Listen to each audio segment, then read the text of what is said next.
My beautiful friends, today I want to start with a concept from the software world, technical debt. This concept, well known among software developers, describes the following. Sometimes, instead of solving a problem the right way, you choose a quick and easy path.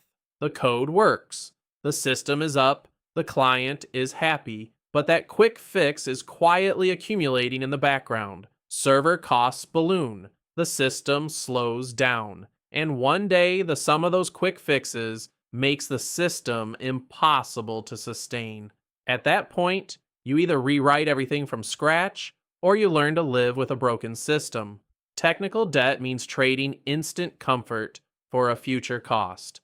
I'm Kent. I come from the software world, and I know this concept very well, because for years I made this mistake in both my code and my life. Today, I'm going to talk to you about the technical debt in your financial life. In other words, the convenience tax. What is the real price of the conveniences modern life offers us? In every moment you think you're saving time, what are you actually losing? And where does the sum of these losses take you? These are what we're going to talk about. Let's start with a morning like this. The alarm goes off. You open your eyes. You pick up your phone. You open a coffee app and place an order. You get ready. You pick up your coffee on the way. $4 or $5. Lunchtime comes. Going out of the office feels like too much effort. You open a food delivery app. Delivered to your door. $15, $20. In the evening you come home. You're tired. You don't want to go grocery shopping. The app again. Grocery delivery. Maybe another meal order. $20, $30. Before bed, you want to watch something, but finding content feels like effort. You already have the premium subscription. You pick something from the most watched list, without thinking, effortlessly. The total convenience tax for this day, it could easily exceed $50 or $60. And you do this every day, slightly different each day, but the principle is the same. You choose the easy option. And every easy choice has a price. Now I want to ask you this. Do these choices actually save you time? On the surface, it seems like yes. Instead of making your own coffee, you bought one ready-made. You saved 10 minutes. Instead of bringing your own lunch, you ordered delivery. You saved half an hour. Instead of going grocery shopping, you had it delivered. You saved an hour. Mathematically, you saved time. But what did you do with that saved time? You looked at your phone. You scrolled through social media. You watched something. In other words, you spent that time on things that didn't matter. And in exchange, you paid real money. Concrete money for abstract time. Is this trade genuinely logical? This is where the real danger of the convenience tax reveals itself. The convenience tax isn't just a financial problem, it's also a philosophical problem. Because these choices slowly form a habit. And that habit over time becomes an identity. I'm not someone who cooks at home. I'm not someone who goes to the grocery store. I'm not someone who values brewing coffee at home. These sentences look innocent, but each of them is actually saying this.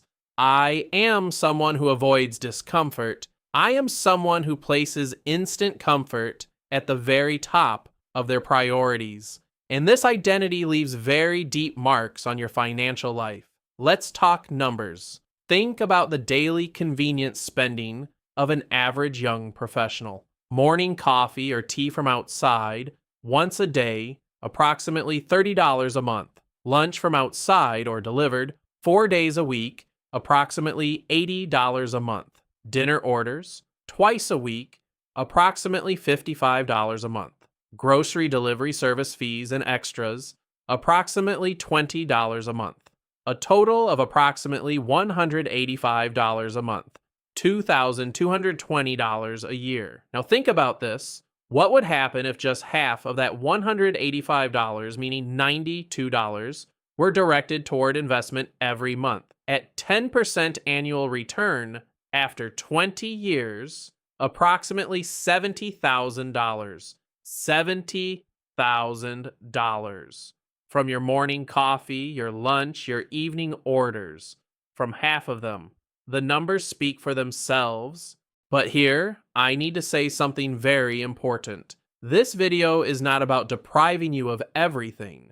The goal is neither to stop drinking coffee, nor to never order food again. The goal is to ask this question: is this comfort really worth it? And every expense made without asking this question is an unconscious expense.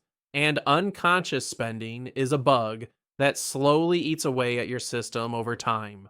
Now let's address the different dimensions of the convenience tax, because this tax doesn't operate only in the realm of food and coffee. It works silently across a much wider area. The first dimension, time comfort. These are the prices paid for quick solutions: ready-made food, ready-made coffee, grocery delivery, private car, instead of public transport. Each carries the label of saving time. But in reality, most of the time, it's not saving time at all. It's escaping discomfort. Public transport is crowded. The grocery store is walking distance, but a bit of a hassle. Cooking takes 30 minutes. Every cent you pay to escape these discomforts is a convenience tax. The second dimension, uncertainty, comfort.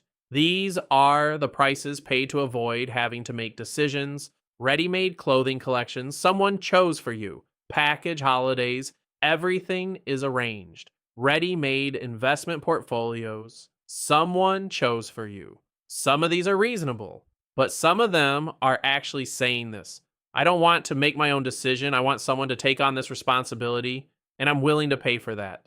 This mindset is very dangerous in the financial space because it gradually dulls your capacity to make your own financial decisions over time. The third dimension, social comfort. These are the prices paid to avoid being judged or excluded. Friends are meeting at an expensive restaurant, you go too. Everyone is using the latest phone, you buy it too. If your social circle displays a certain standard of living, you adapt to that standard too.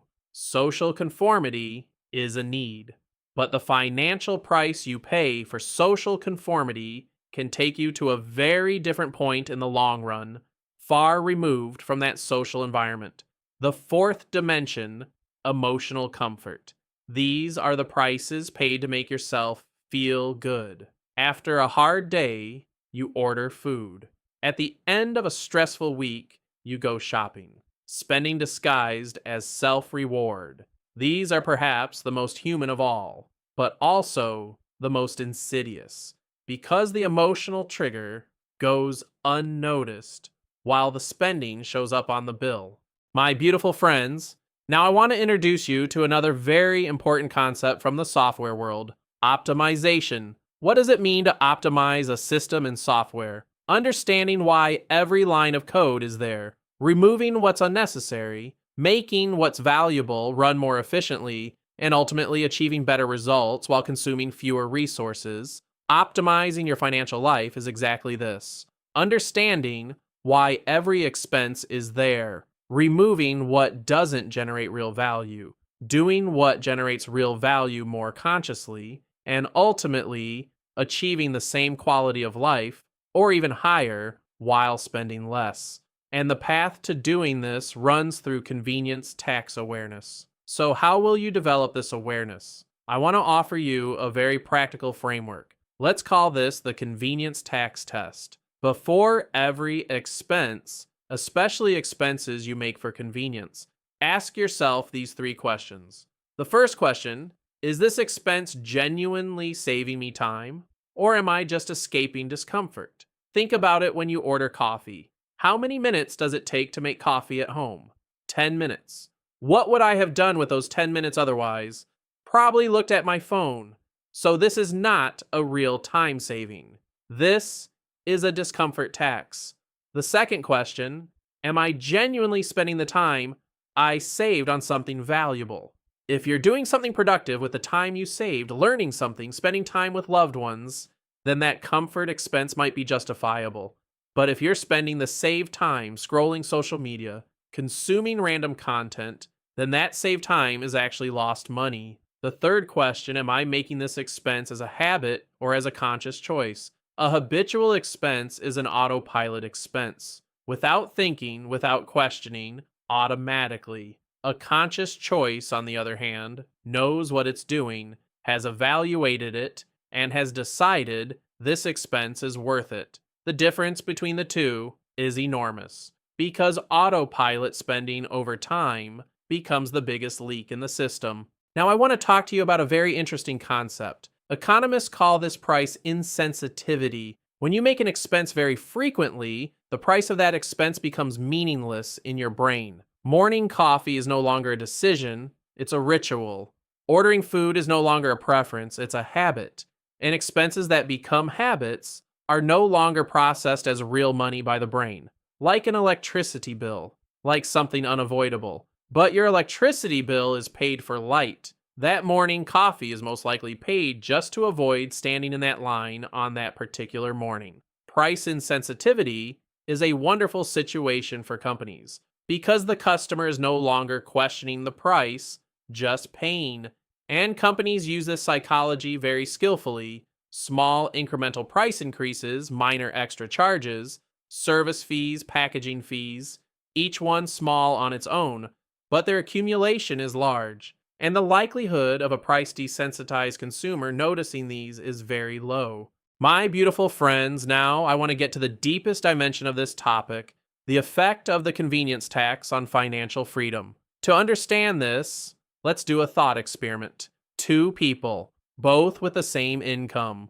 The first one makes all their daily comfort decisions on autopilot. Morning coffee from outside, lunch order, dinner order, grocery delivery, private car instead of public transport, premium everything. Let's say monthly convenience tax is $400. The second one makes comfort decisions consciously. Morning coffee at home, prepares lunch at home 4 days a week, cooks most evening meals at home, goes to the grocery store once a week. Monthly convenience tax, $100. The difference is $300 a month. The second person directs this $300 toward investment every month. After 10 years at 10% return, approximately $62,000. After 20 years, approximately $228,000. What did the second person do? They didn't give up morning coffee or ordering habits. They just made them conscious. They turned off the autopilot. And this small difference turned into a portfolio of over $200,000 20 years later. Now, I want to ask you something. In the software world, when does a system realize it needs to be optimized? When it slows down, when it starts throwing errors, when resources run out. But a good developer reviews the system regularly before it gets to this point.